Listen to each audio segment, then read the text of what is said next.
Bueno, a continuación explicaré de una manera breve acerca de la tomografía axial computerizada. Por sus siglas TAC, dice que también esta es conocida como escáner o tomografía computerizada. Dice que es una prueba diagnóstico que a través del uso de los rayos X permite obtener imágenes radiográficas del interior del organismo en forma de cortes transversales y también en forma de imágenes ya sea bidimensionales o en casos especiales imágenes tridimensionales. En los casos que se usa la tomografía axial computarizada son los siguientes. En un traumatismo para detectar hemorragias, también se usa para diagnosticar tumores cerebrales, para estudiar patologías de la médula espinal. En muchas ocasiones es necesario administrar un líquido llamado contraste, que este suele ser un compuesto de yodo que resalta las imágenes que se obtienen de la tomografía axial computarizada, lo que facilita la interpretación de dicha prueba. Decía que la administración del contraste puede ser de vía intravenosa o bien vía oral. Al momento que una persona se va a realizar una tomografía axial computarizada, debe tener en cuenta los siguientes casos que debe prever antes de la prueba. Bueno, en el caso mencionaba de la comida, que aunque depende mucho del órgano que se va a estudiar, por lo general, y es más recomendado que, que el sujeto vaya en ayunas, por si, por si se llega a administrar lo que es el contraste. En el caso de los medicamentos, decía pues que no es necesario tomar algún medicamento previamente. Dice que también no es conveniente hacer ejercicio, ya que el sujeto debe estar en un estado tiene que estar en tranquilidad, porque ya sea cualquier movimiento puede alterar los resultados de dicha prueba. Una de las contradicciones de la tomografía axial computarizada es que no se debe someter a personas que son alérgicas al yodo. Bueno, esto haciendo referencia a lo que era el contraste. En el embarazo es una contraindicación de la prueba con o sin contraste. Bueno, dice que cómo se realiza una tomografía axial computarizada. En el aparato en el que se realiza es llamado tomógrafo. Bueno, este tomógrafo tiene la forma de una rosquilla y en su interior se mueve una camilla donde se tumba al paciente. Dice que la camilla se mueve por dentro se mueve por dentro del agujero del tomógrafo durante unos segundos y en ese momento se realizan múltiples radiografías. Bueno, por último, tenemos lo que son los resultados de la tomografía axial computarizada. En los resultados nos menciona que la interpretación de las imágenes obtenidas requiere de mucha especialización y que estas son llevadas a cabo por médicos, radiólogos y la interpretación de estas se puede dar en un par de días. El informe del resultado incluirá datos sobre las técnicas utilizadas, tanto como los resultados encontrados. Bueno, México, yo les vamos a hablar del traumatismo craneoencefálico, que es una lesión del cuero cabelludo, cara, cráneo, durante o cerebro, causado por un cambio brusco de energía cinética. Perdón. El traumatismo craneoencefálico se clasifica en leve, moderado y grave, de acuerdo con la puntuación de la escala de Glasgow. El traumatismo craneoencefálico sigue siendo un problema importante en la población pediátrica. A pesar de los esfuerzos por reducir su incidencia, es una de las principales causas de muerte y discapacidad en los niños en Estados Unidos. El traumatismo craneal encefálico leve se puede asociar con pérdida temporal de la conciencia, convulsiones inmediatamente después de la lesión, vómitos y puede también tener secuencias a largo plazo.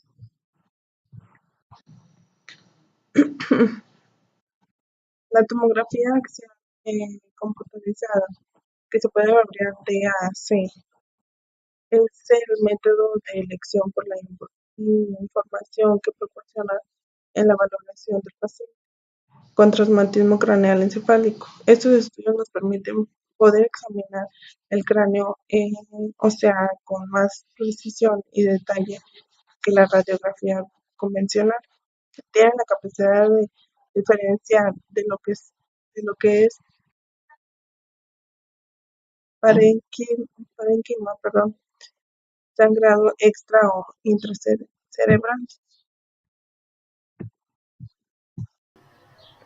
El objetivo principal que se planteó al realizar esta investigación es el de valorar la incidencia de lesiones observadas al utilizar lo que es la tomografía axial computarizada, ya que este es un estudio que permite observar de manera más precisa lo que es el cráneo del paciente en este caso, porque permite determinar los efectos que está ocasionando el traumatismo en el cerebro en cuanto a la comprensión y desplazamiento de las estructuras.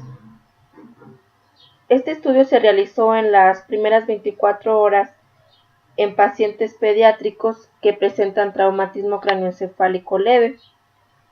El material y método utilizado fue una descripción de 115 historias clínicas de pacientes en edad pediátrica con traumatismo craneoencefálico leve, que fueron internados en el Hospital Central del Instituto de Previsión Social, quienes fueron sometidos a una evaluación por medio de una tomografía axial computarizada dentro de las 24 horas de internación. Se incluyeron en el análisis lo que es la edad, el sexo, la escala de coma de Glasgow, que esta es una escala de aplicación neurológica que permite medir lo que es la conciencia de una persona que sufrió un trauma craneoencefálico, en la que se realiza una exploración de lo que son 3 parámetros. El primer parámetro es lo que es la apertura ocular, el segundo sería respuesta verbal y lo que es la respuesta motora. En cada parámetro se pueden obtener máximo desde 6 puntos o 5 puntos o 4 puntos ya sea el caso. El número mínimo que se puede obtener de puntos sería un punto, que es cuando ya está más afectado el paciente. Y el puntaje total se saca de acuerdo a la suma que hay entre los puntos que se saquen en cada uno de los 3 parámetros. Y el puntaje total sería lo que es el resultado en el que se puede determinar si el paciente presenta lo que es un traumatismo craneoencefálico leve, moderado o ya sea, en otro caso, ya sea grave. Y lo que es en el parámetro ocular, el paciente puede obtener máximos 4 puntos. Y al obtener 4 puntos es cuando el paciente puede mantener los ojos abiertos de manera espontánea, sin recibir estimulación verbal por parte del médico. Pero estos puntos van disminuyendo de acuerdo a la gravedad que tenga el paciente, porque también puede existir pacientes y casos en los que los pacientes afectados solamente abran los ojos a llamado del doctor, pero los vuelvan a cerrar, ya sea, por ejemplo, que el paciente reciba por parte del doctor estímulos verbales, que le diga cualquier frase que no sea necesariamente una instrucción. Pero también hay casos más graves en los que el paciente no tiene ninguna respuesta ni puede mantener los ojos de manera espontánea, es decir, que se le tiene que estimular de manera dolorosa, presentarle un estímulo doloroso que podría ser en la parte del ojo y para que el paciente pueda abrir y cerrar los ojos. Pero hay otros casos en los que el paciente no tiene ninguna respuesta, no presenta respuesta y no abre los ojos, que eso sería cuando el paciente ya está muy grave y ahí solamente acumularía lo que es un punto porque ya es un caso grave. En la otra, que es la respuesta verbal, en ese parámetro máximo se pueden obtener 5 puntos y al obtener 5 puntos es cuando el paciente no está afectado en lo que es su orientación, porque sabe su nombre completo, sabe quién es, sabe dónde está y por qué está ahí. Y también sabe el mes en que nos encontramos, el año, el día de la semana. Pero también estos puntos van disminuyendo de acuerdo a la gravedad, porque tal vez existan otros pacientes en los que sí esté afectado en algún grado su orientación, porque tal vez puedan sentirse confundidos y es muy imposible que pueda tener una conversación con ellos al sentirse confundidos y no poder llevar a cabo una conversación, ya que puede renegar o hasta gritar y sentirse muy mal. Y ya al ir disminuyendo lo que son las puntuaciones, también puede presentarse lo que es un paciente que solamente emita sonidos, pero que no sean palabras, solamente que pueda tal vez emitir lo que son lamentos o quejidos, pero no son palabras reconocibles. Pero pueden existir todavía casos más graves en los que el paciente no emita ninguna respuesta y no haya respuesta verbal como tal. También en el último parámetro, que es la respuesta motora, en esa se pueden obtener máximo 6 puntos y es cuando el paciente tiene una respuesta motora apropiada, es decir, que puede obedecer órdenes. Por ejemplo, si el médico le pide levantar el brazo y que el paciente lo logre hacer correctamente, o sacar la lengua, etcétera. Y por ejemplo, esa puntuación va disminuyendo de acuerdo a la gravedad, ya que puede haber pacientes en la que se le tenga que aplicar un estímulo doloroso, ya sea alguna extremidad del cuerpo, como por ejemplo se le puede hacer un pequeño piquete en lo que es un dedo, y que solamente al recibir ese estímulo doloroso en el dedo, que lo que haga el paciente sea retirar la extremidad al recibir ese dolor. Pero también en pacientes ya más graves no hay ninguna respuesta motora y no hay ausencia de respuesta, aunque el paciente sea estimulado, pues no hay movilidad en lo que es su cuerpo. También en este análisis se tomó en cuenta lo que es el índice de trauma pediátrico, porque puede predecir lo que es el nivel de gravedad en las que están las lesiones provocadas por el traumatismo craneoencefálico. Y también, por último, se tomó en cuenta lo que son las clasificaciones de lesiones según la tomografía axial computarizada, para determinar si son desde lesiones graves o ya sea en este caso que sean lesiones leves. En el periodo señalado de hospitalización, 115 pacientes con diagnóstico de TCE leve que se estudiaron con tomografía axial computarizado entre las 24 horas del trauma. Las edades variaron de entre 39 a 16 años, de los cuales correspondieron a escolares 44%, preescolares y lactantes 23%, respectivamente, y adolescentes 10%. El 69% de los TCE leve correspondieron a pacientes del sexo masculino y 31% al del sexo femenino. En cuanto a la procedencia de los pacientes, corresponden al área de Capital, Asunción, área metropolitana, 22%, y del territorio, 78%.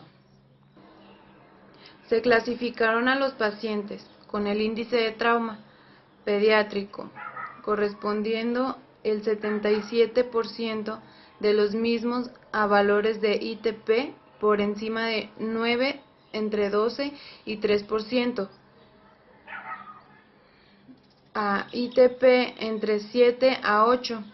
De 115 tomografías realizadas fueron normales 72%, anormales 28%, de los cuales correspondieron en orden de frecuencia a hemorragias epidurales 6%, fractura con hundimiento 6.9%, edema difuso 5.2% y hemorragia per 2.6%, fractura de base de cráneo 2.6%, hemorragia subdural 1.7%, fractura con hundimiento 0.8%, y se tomaron conductas quirúrgicas en el 1.7% que corresponden a pacientes de la total de 115.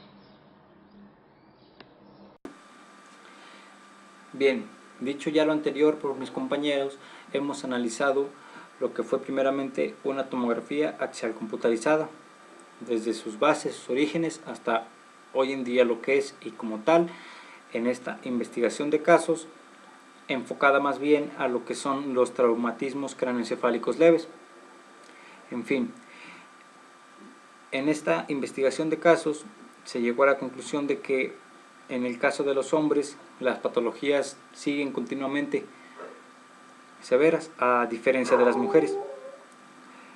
Para finalizar este video, pondremos un video al final de lo que es una tomografía axial computarizada, o al menos cómo es ese procedimiento dentro del laboratorio o donde se realice, para que quede un poco más claro y explicado lo que realizamos.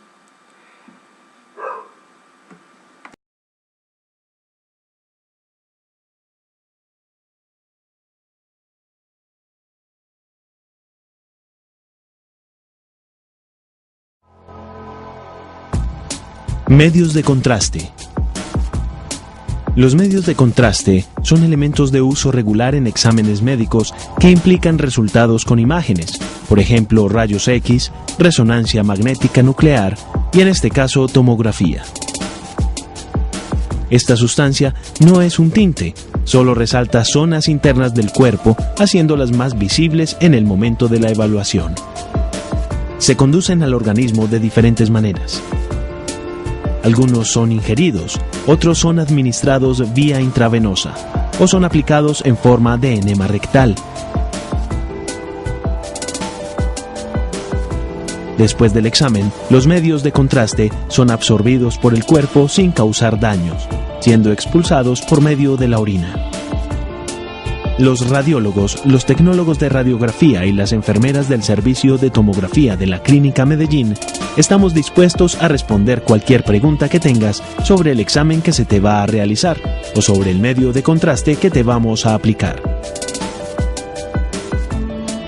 Las reacciones más frecuentes consisten en la aparición de síntomas como náuseas, calor generalizado, enrojecimiento de la cara, sabor metálico en la boca, deseos de orinar o defecar. Realmente no hay ninguna restricción o ninguna limitación luego de la administración del medio de contraste. Puedes seguir tu vida habitual, tus actividades normales, solo consume un poco más de líquido para eliminar más rápidamente el contraste a través del riñón. Las reacciones consideradas como moderadas se manifiestan a través de rasquiña en el cuerpo, edema o hinchazón, broncoespasmo y vómito. Si presentas alguno de estos síntomas, es importante que lo comuniques al personal médico de la Clínica Medellín y de inmediato daremos inicio al tratamiento correspondiente en el servicio. Consideramos como reacción grave el brote generalizado del cuerpo con aparición de lesiones generalmente rojas, dificultad respiratoria severa, baja de la presión arterial, y evolución a un estado de shock que en extrañas ocasiones puede evolucionar a daño neurológico. En estos casos de reacciones delicadas, nuestros médicos te brindarán la seguridad y el tratamiento adecuado.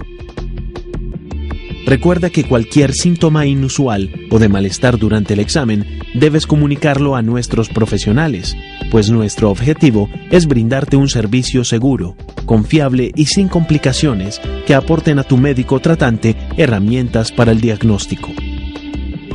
Agradecemos tu confianza, bienvenido a la Clínica Medellín, estamos comprometidos con tu salud.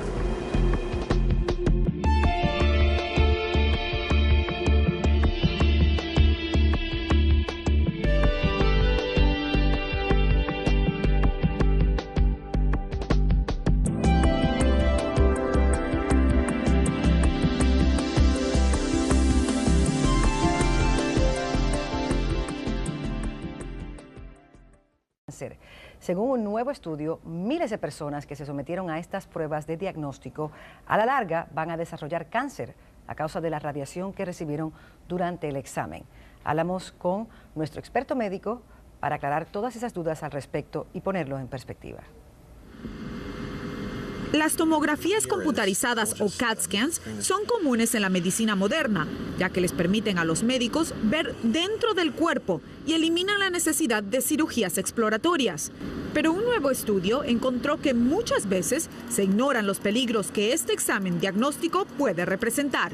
El hecho de que se estén haciendo demasiados estudios, obviamente con cada estudio se recibe una cantidad de radiación y esta radiación se va acumulando y es esa acumulación de radiación la que predispone a los pacientes a sufrir complicaciones en el futuro. Una de esas complicaciones es el cáncer. Dependiendo de la parte que sea examinada, cada tomografía expone al paciente a una cantidad de radiación equivalente a entre 30 y 400 placas de rayos X.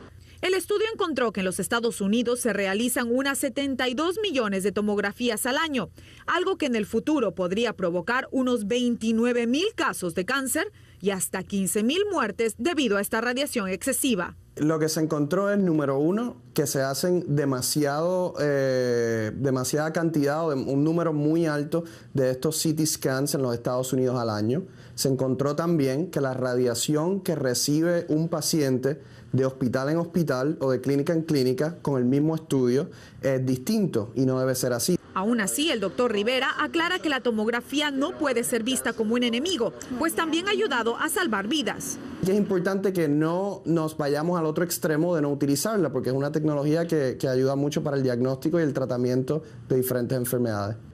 Nuestro doctor nos explicó que muchas veces el problema está en que el médico tiende a ordenar estas tomografías cuando no son necesarias para cubrir cualquier tipo de posibilidad y no cometer un error en el diagnóstico.